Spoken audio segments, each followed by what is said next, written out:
friends! Today we're talking about the dark, the brooding, the mysterious, the OG D&D goth queen, Lady Shar. Hi, I'm Kiki, this is Beauty and the Beholder, and we are going to be talking about D&D lore while putting on some makeup and just hanging out. As a quick heads up, if you have not played Baldur's Gate 3, there are spoilers up ahead, so if you don't want anything spoiled, save this video for later, but if you don't mind, stick around for some juicy lore. Shar isn't just some regular dark deity, she is a primordial goddess, meaning she's been around since like the start. She goes by many names, including the Mistress of Night, the Lady of Loss, the Dark Dancer, the Night Singer, and the Shadowy Seductress. Slay, that's probably my favorite name of hers.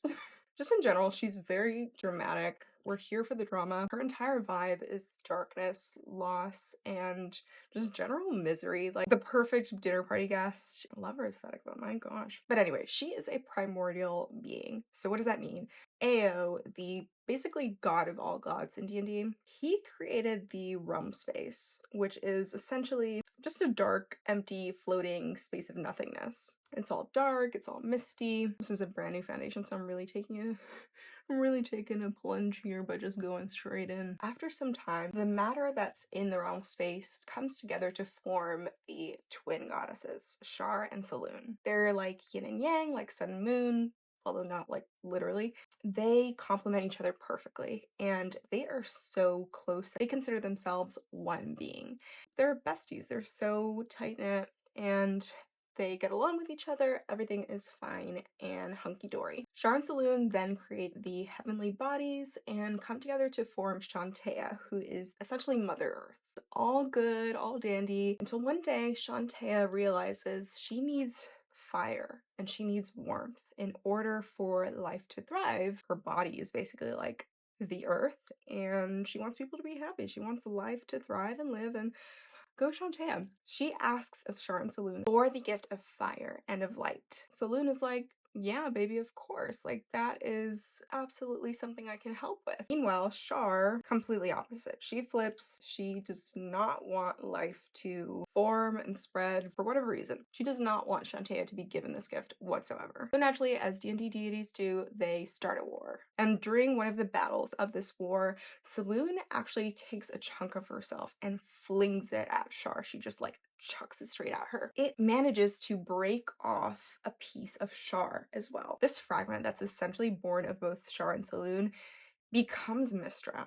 Back then she's known as Mistral, but we'll refer to her as Mystra. So Mystra is literally born from 𝕻𝖏 and Shar's essence, making her the child of the two. Mystra, of course, decides to side with the more good leading goddess, 𝕻𝖏. This, coupled with the fact that 𝕻𝖏 wanted like something else in life besides just her and Shar, this really set Shar off. Shar was seething and she was not having it. She wasn't having it. And so she vows for like eternal war and suffering, and she wants all 𝕻𝖏ites to perish, you know. And so since then, she's been salty this whole time, which you definitely can see in Baldur's Gate 3. Like, Shadowheart sees 𝕻𝖏ites as like despicable. Shar is just jealous of like all the light and happiness that 𝕻𝖏ites bring. At this point, it's like, girl, let it go. In addition to the creation of Mystra, they also ended up creating the stars, and with that, Shar also created the Shadowweave. The Shadowweave is a different form of magic. It's not ruled by Mystra, and essentially it's Shar's domain, like it's her thing. It is a very powerful form of magic, and any people who decide to use it don't need to rely on Mystra's weave in order to weld shadow magic. What else comes out of this? The Shadowfell. Nightmare fuel. It's filled with despair and just like terrible things. And is also where you find that one ASMR. Shar can take on many forms. The most notable two are the Dark Dancer, which is a 7-foot tall, gorgeous woman, has jet black skin, sparkly stars in her skin as well. Stunning. Her eyes are just these hypnotic purple orbs. She's just harrowing. I love her aesthetic, honestly. She also takes the form of the Night Singer. This is a 12-foot tall goddess, and essentially she sings. She sings her little heart out. They say even when she is speaking, she does it in a song, and they say that the song is haunting and tragic. She's petty, but honestly, she has taste. She's also known to take the form of these dark, shadowy tendrils, and The tendrils are known to have a purple eye in the center, and it is said that even if you cannot see the eye, you still feel its gaze and you still feel its presence. She is such a mood. If you're ever on the road and you're looking to spot a Sharran, here are some symbols and iconography to look out for. Animals are ravens and crows, classic. Colors are dark purple and black, a truly chic villain color palette. For gems and stones are amethyst and onyx. I have to say, one thing about villains in like any genre is that they have style. They know how to coordinate, how to color coordinate. They know how to do it. It is also known to have certain monsters as minions, dark tentacles and doomed tyrants, which are essentially like undead beholders. She has very few allies. One short-lived one includes 𝕻𝖗𝖈𝖙, the goddess of poison.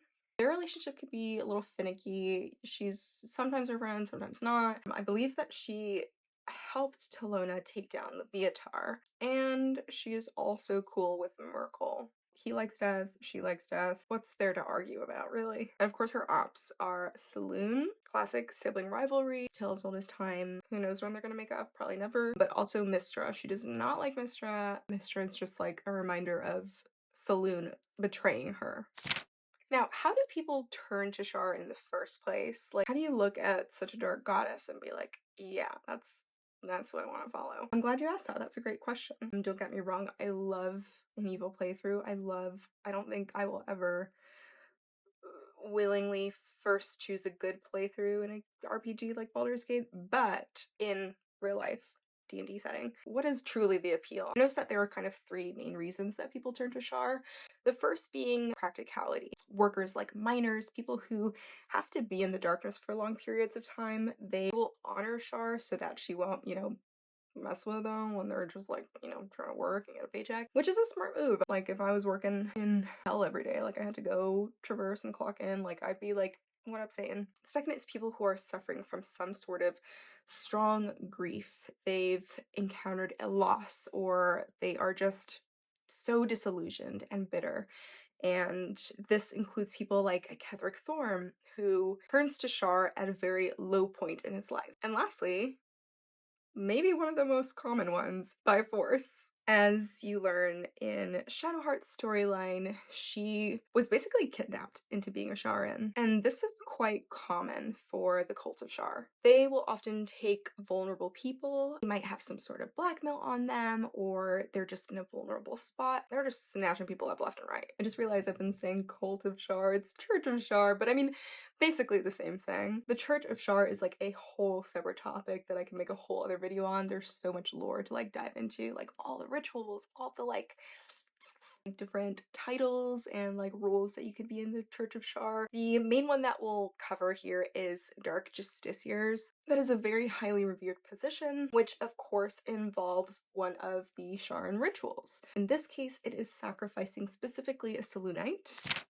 In general, Shar's church is known for its pretty dark rituals, one of which includes the Kiss of the Lady, which involves not kissing but murder. Basically a sacrifice to Shar in order to become a part of this cult. Sharrans are really hardcore, they are not here to play. Really interesting because a lot of the Church of Shar operates like entirely underground.